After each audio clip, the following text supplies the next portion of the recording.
In the last section, we looked at ellipses, which were equations of the form x squared over a squared plus y squared over b squared equals 1. In this section, we're going to look at what happens if we change the plus to a minus. And it turns out that makes a very big difference in what the graph looks like. And so to understand why the graph looks the way it does, I'm going to take us through a couple pieces of analyses. I'm going to look at the intercepts, and I'm going to look at the end behavior.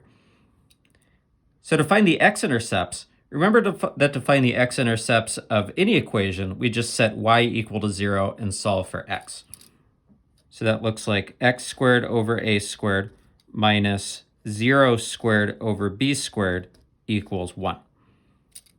0 squared is 0, and 0 over anything is 0. So this term vanishes. So that just gives us x squared over a squared equals 1. If we multiply both sides by a squared, we get x squared equals a squared. And then x equals plus or minus the square root of a squared, which is just a. So I get x equals plus or minus a. So that tells me that the x-intercepts are a0 and negative a0. So far, that's the same as an ellipse. An ellipse, if I had a plus here, I would also have x-intercepts of a0 and negative a0. But now let's see about the y-intercepts.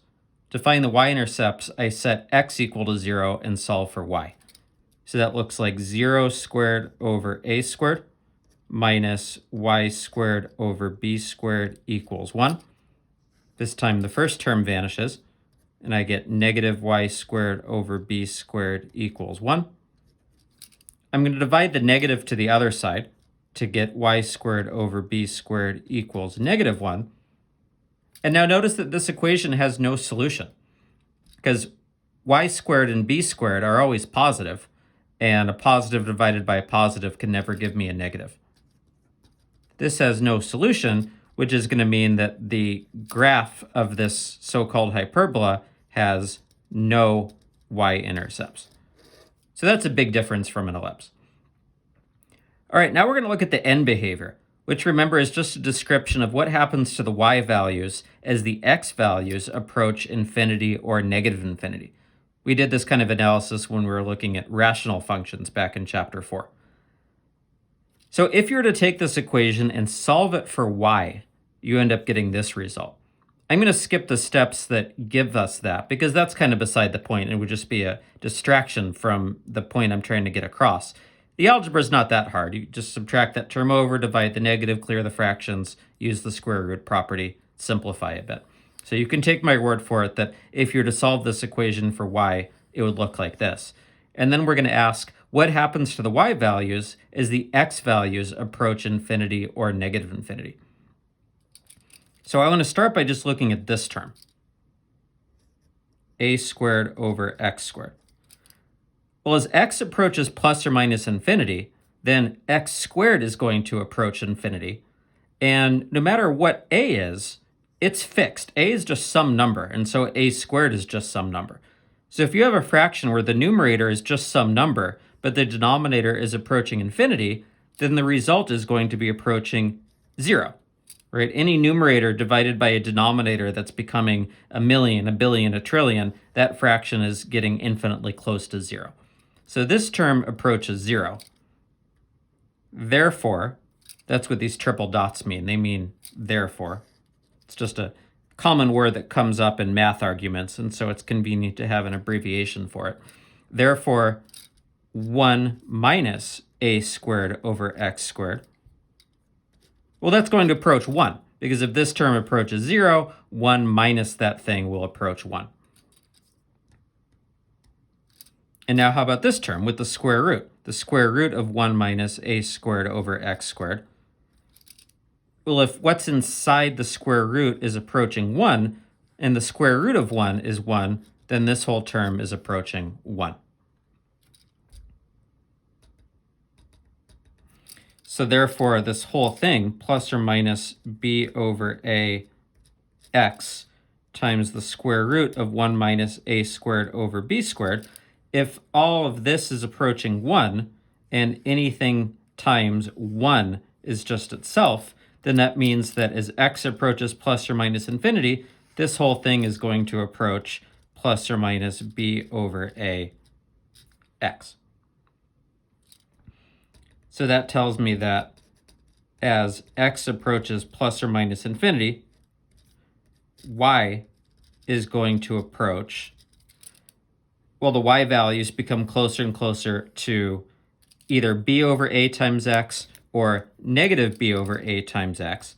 And notice that both of those are just lines, right? If I've got y equals a number times x, that's just a line with y-intercept 0, and this is the slope. So y is going to approach the lines y equals plus or minus b over a times x. That's an example of a diagonal asymptote. We haven't seen that yet. When we're looking at rational functions, we saw that they often had horizontal asymptotes. As x approached plus or minus infinity, y approached some fixed number. If the y values approached y equals 3, and we notice that y equals 3 is a horizontal line, then the graph of the equation approached a horizontal asymptote of the horizontal line y equals 3. Well, this time, the y values approach these diagonal lines. So we have diagonal asymptotes, sometimes also called slant asymptotes. So this isn't a complete picture of what the hyperbola does, but at least based on this information, you'll be able to see why at least it makes at least partial sense, why the graph looks like it does, which I'm just about to show you. I'm going to show you a graph that has these as x-intercepts, no y-intercepts, and that approaches these diagonal asymptotes. So I'm going to plot my x-intercepts of a0 and negative a0.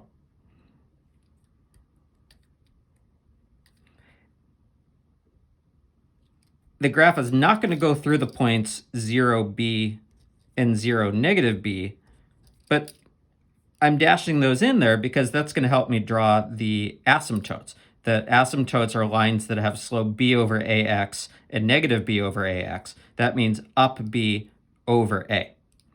Up b over a means that my asymptote is going to look like that. That's the line y equals b over ax. And if I go down b over a, then that gives me my other asymptote, which is y equals negative b over a times x. So a nice way to sketch in these asymptotes in practice is just start by plotting a, negative a, b, and negative b, and you can dash in a rectangle that passes through those points.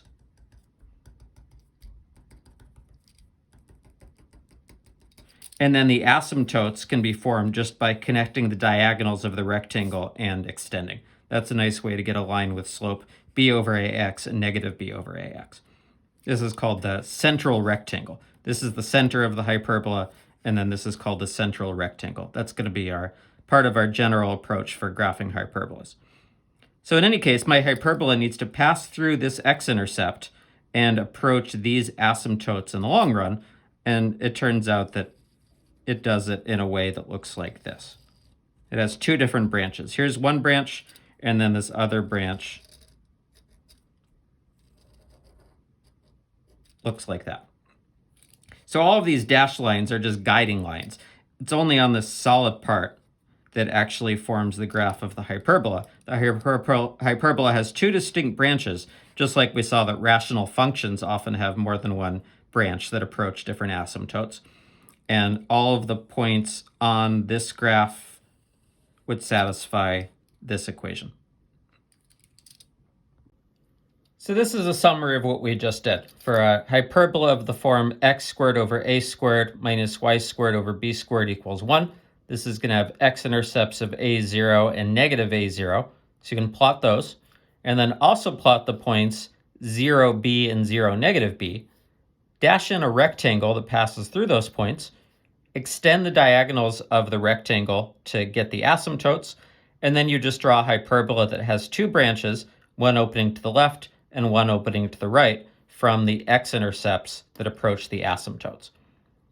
So that's what we'll do here. But then on the next page, let me just point out now that if the x and y values are swapped so that we have the y squared term minus the x squared term, well, then the roles of x and y are just interchanged, and anything we said about here is just vice versa. It has y-intercepts instead of x-intercepts, and the hyperbola is going to have two vertical branches going from the y-intercepts, one opening upward and one opening downward, that are approaching the asymptotes. All right, so let's do this one. Notice that this matches this pattern. We don't have any preliminary work to do to get it into this form.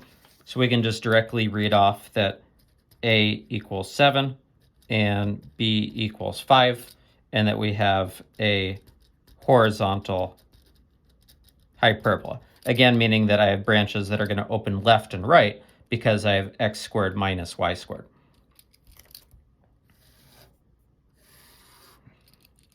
So I'm going to plot 7, 0 and negative 7, 0.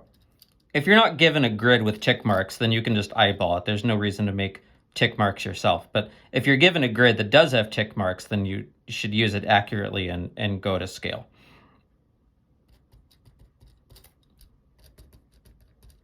And then based on this number, we're going to go up 5 and down 5.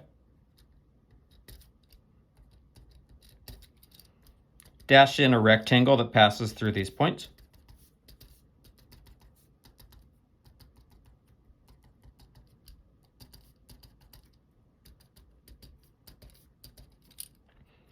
Connect the diagonals of the rectangle and extend.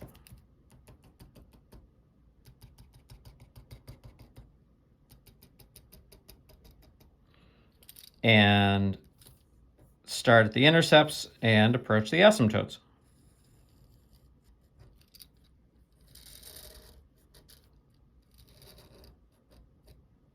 This is the graph of the hyperbola. It's got two distinct branches. I've labeled the intercepts. It also says to label the equations of the asymptotes. So I want to write down what is the equation of this line and what is the equation of this line. Well, this is a line that goes up 5 over 7. So it has slope 5/7. So this is y equals 5/7 x, and this line is y equals negative 5/7 x, because I've gone down 5, right 7. In example 2, we're asked to graph 81y squared minus 9x squared minus 729 equals 0. So the reason I know this is a hyperbola, other than the fact that this is in the hyperbola section, is that I have a y squared minus an x squared, and then just a constant. So if I know it's a hyperbola, then I want to put the equation into the standard form of a hyperbola, which for one means getting the constant over to the other side. And then the constant on the right side is supposed to be 1 if this is in standard form. So I divide both sides by 729.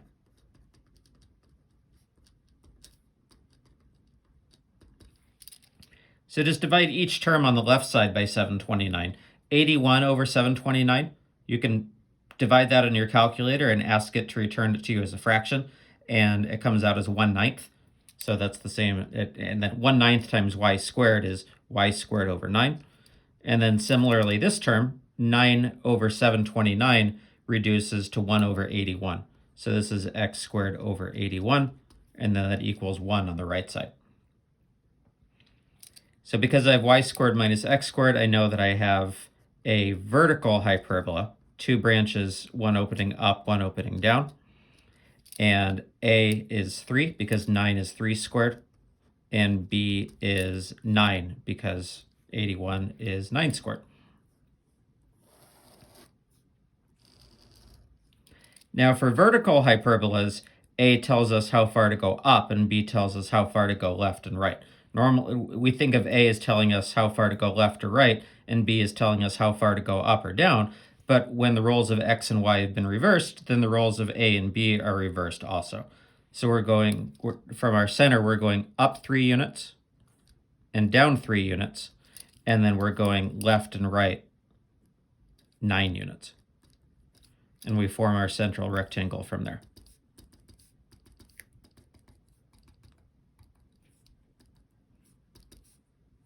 Oops, I went a little bit too far.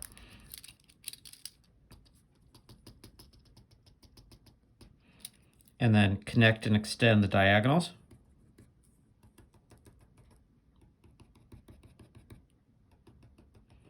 And then because this is a vertical hyperbola, I know that the graph opens upward from the y-intercept 0, 3 and downward from the y-intercept 0, negative 3 and approaches these asymptotes.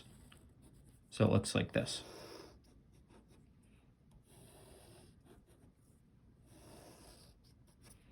Okay, so it says to label the intercepts, which we've basically already done if we labeled that as 3 and negative 3. If I want to be super safe, I can write 0, 3 and 0, negative 3. Those are the intercepts. And then write the equations of the asymptotes. So I want to write the equation of this line and the equation of this line. Well, this is a line that has slope up 3 over 9. 3 over 9 is 1/3. So this is y equals 1/3 x. And this line is down 3 over 9. So this is y equals negative 1/3 x. All right, so that completes that problem.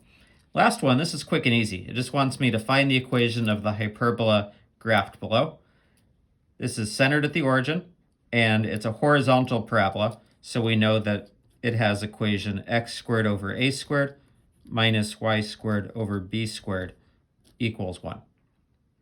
And if I've got a horizontal opening parabola, then the horizontal distance from the center to the x-intercepts is a, so that's 4. And b is the vertical distance from the center to the central rectangle, and that is 5. So I just fill those into the equation. 4 squared is 16. 5 squared is 25. And that's the equation of this hyperbola.